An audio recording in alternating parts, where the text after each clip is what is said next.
Andrew Tate is unapologetic in his view. A man's life is meant to be hard, not for his own sake, but for the sake of others. Let's explore what that means. To Tate, suffering isn't something to avoid, it's something to embrace. He says, a man's strength isn't measured by how much he gains, but by how much he sacrifices for those who depend on him. Whether it's working tirelessly to provide for your family or shielding loved ones from life's hardships, Tate sees suffering as a duty, not a punishment. He often uses the analogy of a king. A king's life isn't about personal pleasure, it's about protecting his kingdom. Similarly, Tate argues that men are the foundation of their households and communities.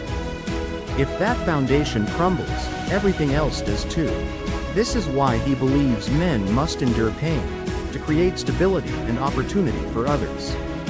For Tate, suffering is also a form of leadership. He says, a man who can carry the weight of the world inspires others to rise. Your resilience sets an example. Your struggle gives hope. It's not about you. It's about showing others what's possible when you refuse to quit. But Tate doesn't romanticize suffering. He knows it's hard. He says, the world doesn't care about your excuses. Your job is to handle the pain so others don't have to. Whether it's the grind of building wealth, maintaining discipline, or protecting your family, the weight is heavy. But carrying it is what separates men from boys. In his view, modern society often gets it wrong by promoting comfort over responsibility. Tate challenges men to rise above that.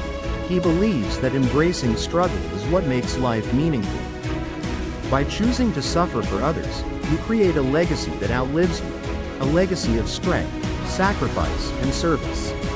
So when you feel the weight of the world on your shoulders, Tate would tell you, that's exactly where it belongs. Because the measure of a man isn't how he escapes suffering, it's how he turns it into strength for others. Andrew Tate's message is clear. A man's purpose is not to live for himself, but to suffer for others. Because through that sacrifice, you find true greatness.